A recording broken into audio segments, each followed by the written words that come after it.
Hello and welcome, chaotic people. This is the Otter Chaos Games podcast. My name is Kyle, and these are my co-hosts, Jackson and Rob. Today we'll be talking about our own personal world, Aryan Tour, world building, and mostly homebrew. Come sit with us. Jackson, what do we got today? Welcome back to the show, everybody. If you're joining us after watching the first episode, first of all, apologies for that one.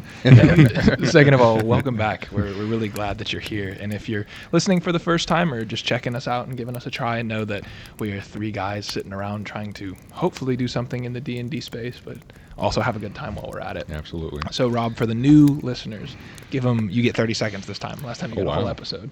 30 seconds. What is Otter Chaos Games? What are we doing? Otter Chaos Games is trying to create communities specifically for the DMs. We're going to talk about how to be the best DM we can be. We're going to talk about what we've learned and what mistakes we've made. And we hope that you will talk to us in the comments and teach us what you've learned as well. Let's build a community here, guys. Fantastic. And one of the most important things we're working on is we are building a series of interactive games that have 36 people all at the same time playing the same game of D&D, but obviously not all in the same boat, not all on the same table. So there's a lot of intrigue to it, and we're really, really excited about that. Yep. That's what Aryan Tour is. That's what Kyle was mentioning in the introduction, and something you'll hear us discuss a bit more in depth later on. But really, to get started, the kind of thing that gets me thinking about homebrew, right, is just thinking about opinions. And I know that that's a little general and a little broad, but it helps to have an idea of what you're like as a DM, to understand your opinion for homebrew. So, Kyle, I'm going to start with you. We actually have a couple mixer questions for our audience to get to know us a little bit better. And please feel free to type your responses in the comments below if you feel so inclined. So, Kyle, for you specifically, what is the best role to do over the screen in front of the players? When do you feel the most inclined to show them the dice? I would say that is a bad guy making a save that would decide whether he survives or dies, or making an attack that would decide whether a player lives or dies. Sure. Really anything that is the finale of anything, or the possible death of a character, whether that be one of the PCs, one of the bad guys, or a beloved NPC. Letting players see the dice when you're doing something really final, I think is one of the best times you can show them your dice. Sure. Especially because sometimes those are best left to chance rather than being able to fudge it behind a DM screen if you really need to. Absolutely. I can agree with that for sure. Rob, what do you think? Well, I think it's a great question. I was just sitting here thinking, and that element of chance that we get in the game really, takes this from, hey, we're just narrating story to a bunch of audience members to it being a truly interactive experience. So definitely if I'm role-playing and, I'm trying to decide what the NPC does or anything, that's when I want to hide the dice because I feel like that would break some continuity, and it's just like, okay, well, now I've reduced this NPC to a random set of numbers. But yeah, I'm with Kyle, the fights, especially the big fights, and if the big fights are ones where the characters are winning. You want to see it. But, you got to be careful there because... especially there at the very end, because before then you might have to fudge some rolls to keep some people from dying. I guess that we could get into fudging rolls too. Oh, we're about to. Oh, okay. Now that it's coming up, we're certainly going to get on. So I'll wait for that one. No. It's we're talking about it right now. But yeah, I totally agree. Having that epic battle, and it's like, oh my gosh, you just fired the fireball. Does it kill him? He fails his save. He goes over. And when you do that, depending on the result, you can get a major, like a football celebration after a final touchdown. Oh, yeah, you get a crowd pop. Yeah, when you go, just everyone's screaming and happy. Oh, yeah.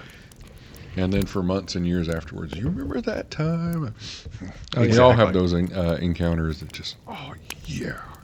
When everything goes right. We also have those tension. that are just so damn weird that no one will ever forget about it. Yeah, don't remind me of those. But yeah, I would say I kind of agree. I mean, I agree with y'all in the sense of like, those are my favorite ones to do. But something that I have found that I really like is I tell all my players, especially when we're playing in person, that I want you to metagame. Like, I want you to discuss amongst yourselves. For all the viewers who've watched JoJo's Bizarre Adventure, you have infinite time in between turns to discuss, unless I specifically tell you don't. So if it's mid-combat and you guys want to sit down for 10 minutes and talk about what you're going to do, I'm fine with that, because I like that. I know it's fun for the players. So something I like doing to kind of build tension over the screen, or sometimes even behind the screen just with the noise, is when they're talking about something or doing something, I'll make a roll. And the roll will maybe decide between two avenues that a character's thinking in my head. Like, say it's a bad guy, and the bad guy's exceptionally skilled with the sword, and they haven't started the attack yet. They're like interrogating him or accosting him. Right. That roll's like, is he swinging first or not, or is he waiting? And I'll wait for them to be deliberating or in the middle of something, and they hear the dice hit the table, and they immediately metagame know something's up. And I like to use that as a fun way of kind of giving their characters, especially if they're higher level and experienced, the ability to know something's off, like in an encounter. It's a way without having to do an insight check. They hear me roll, and immediately, like a sixth sense procs for their character, like it's about to go down, and they ready themselves up for it. Sometimes I'll do that, but there won't even be anything to decide. It's just to mess with them. And I have an even more distinctive sound when I roll, because this is my dice box. I use mostly metal dice. Oh yeah, it's a very clunky, heavy. And I don't open the box and roll. I shake it so everyone knows there's a roll coming. And you can hear the metal clinking together, so everyone's like, it's like the maraca of death. You know, it's so funny because I was thinking the same thing. Sometimes when I want, because I guess I don't agree. I don't let them take forever to metagame. I think some of that tension can drain away, especially when you got some players that just want to sit there and debate, you know, what they're going to do. And, you know, sometimes you need to speed things along because there are some folks that are just telling the other folks how to play their characters. No, you should cast this. You should do that. Commander-in-chief. So if I want to move things along, I would do something similar, but I don't have, you know, roll a die, and they're all like, why is he rolling a die? What's going on? You know? But I don't have that distinctive box to kind of make them wet themselves a little bit. So excellent. Hey, Luna. How are you doing? If you rocks can't are see, coming. listeners, there's a dog that's currently getting some pass. I wonder if she can be seen in the fire. Maybe Firelight. not. But she's just under the table. So if you see me look down like that, it's because there's a dog. Yep. Our jet black lab. That Yeah, that's a fair point. All right. So yeah, Rob, you kind of mentioned this earlier, talking a little bit specifically about fudging, and that's always a hot topic for DMs, and we'll get into it, I think, a little more in one of the later questions I'm going to ask. Right. But I did want to bring up another very important aspect of being a DM. Right. Because people think generally of writing the story and of fudging. But something that I love doing is using props. I think props can bring a lot, even if it's a prop for an NPC that you're playing or that's really related to the scene, be it a slip of paper. Like you say they find a piece of paper in a chest, but you've actually drawn it out on a piece of paper and made it look weathered, and you slide that across the table.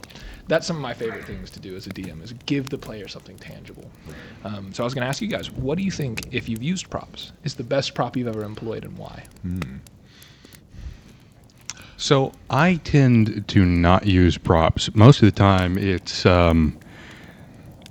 we have these old dry erase board grids. Yeah. So I just draw it out. But the best prop that was ever used in a game was me and one of the other players who was basically my assistant DM. He had two characters, and we were like, okay, we started this because there were like two other people in the party, and we needed more members so no one would just die outright. But now we have a full group, so one of your characters should probably go. So he decides, all right, I'm going to do a really dramatic death scene, and I'm going to get like brown rough cut parchment paper and write goodbye letters to every single character. Wow. That's very good. That is cool. And he had this big, well, not big, actually pretty small, leather-bound, rough parchment paper book that was his spell book in game. He does really well with props, Yeah, but I just never use them. Closest I get is that egg right there, which is actually full of minis. Was this Oh, JP? yeah, that is. Yeah, it was JP. Okay, cool. Yeah, that's excellent, actually, though. That's a great idea. So I assume I get the answer too. No. Yeah, go ahead. No. What you got, Rob? What's the best prop you've ever used? Well, I came up with a homebrew campaign. I always wanted to do a good sailing campaign and whatnot.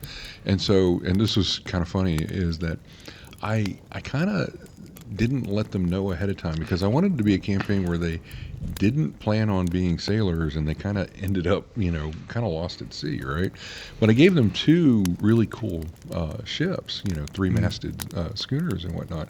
And so I actually made those. They're over there. If I'd known we were going to talk about it, I would have brought them over here. But Hey, next episode, tell us if you want to see the ships. Yeah, we'll bring the ships out. We can have Rob give you a ship tour. So I had my girlfriend at the time help me, sew the sails and whatnot, has big masts and whatnot, and then I took the deck and I kind of just lightly sanded little grooves in there so that it was a 5-foot grid built right into the deck and whatnot.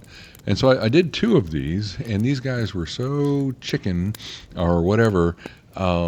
They decided that they were in game. They decided that they were going to all consolidate on one ship instead of taking both ships, and I was like, but I made two of these.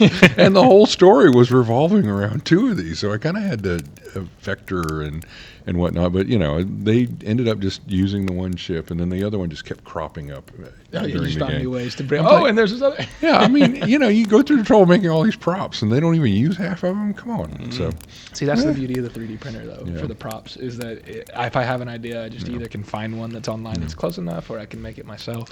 Kyle's buddies and were going through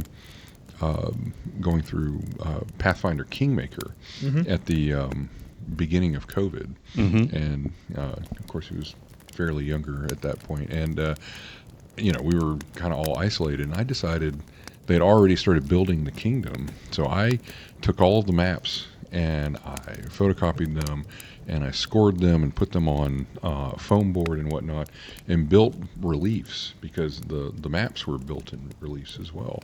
And so we actually have a map of the kingdom that they created in hex grid and whatnot. And that made life really a lot easier for them to be able to visualize where they'd put their cities and where the attacks were coming from. And I mean, you show those maps to friends all the time. So I mean, you showed them They to me. are so cool. Next episode, to ask us if you want to see tell us if you want to see the maps. Next episode, we'll show you the maps and the ships. Yeah.